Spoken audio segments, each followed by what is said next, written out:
Hello, it's Jay. This is a check-in for Embers of War by Gareth L. Powell. I am on just finished chapter 46, about 70% through.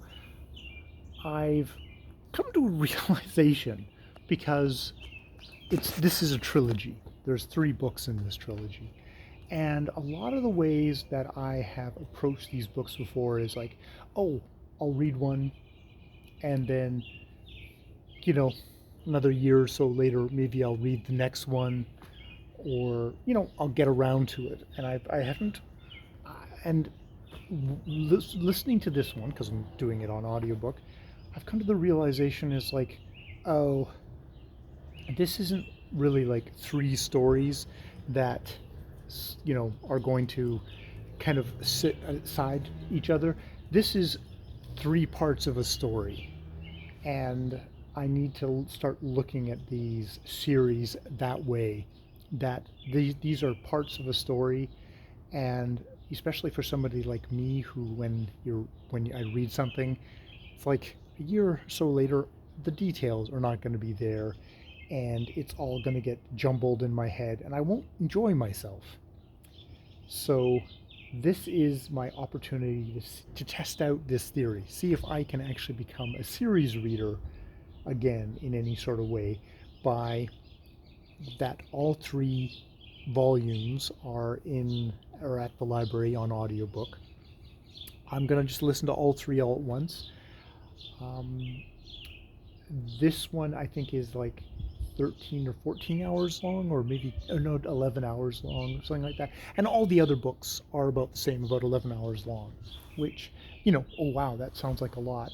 But 1 volume of Brandon Sanderson's gigantic work, his what the hell, cycle, Stormlight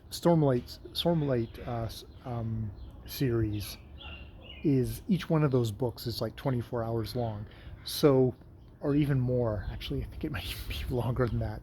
So it's like, okay, I'm just going to try listening through all 3 of them. As long as I don't hit a major speed bump and just go, God, I don't want to listen to this series anymore. I'm just going to try and listen to all 3 through and just treat it as one story. And that also will help, because I find with reviewing stuff like this, you can talk about the first one, and then you can't really talk about the other ones. It's like reviewing a book where it's not really great to get into super plot details with,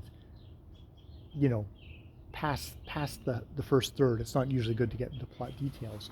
So the whole series is out. I will read it as one book, and then I will review it as one book that happens to have three separate parts to it.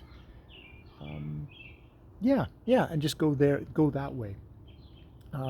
Really kind of, and that's what I've done. I reserved the next book already, which was open to get reserved. I think you can.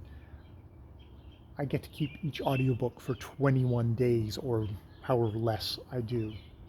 And so far I'm enjoying the book. It's an interesting story, very much about sort of the repercussions, what people have done during the war.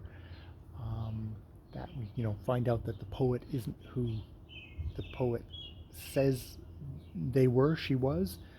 She was somebody who was responsible for really nasty shit during the war, mixed with mysterious ancient alien artifact, which it looks like things are bigger on the inside than they are on the outside, with space opera kind of war stuff, where our protagonists, Sal and Trouble Dog, the ship, and the intelligence officer whose name I can't remember, and are the underdogs that are getting attacked by fully fanged warships. Trouble Dog being a defanged warship who decided that they didn't want to be a warship anymore. They didn't want to do indiscriminate killing, though they want to be a more discriminating killer.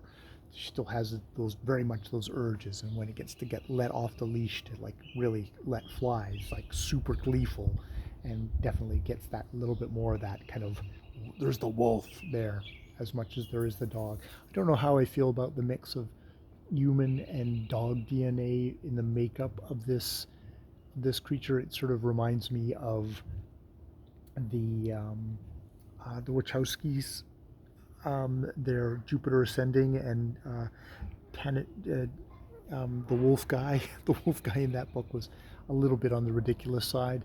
There's enough kind of tribal and loyalty traits in human beings. I don't know if you would need that in you would need dog DNA mixed in there, but you know, it's a narrative nudge of this is the dog, so you're gonna root for this. You're gonna root for Trouble Dog, definitely.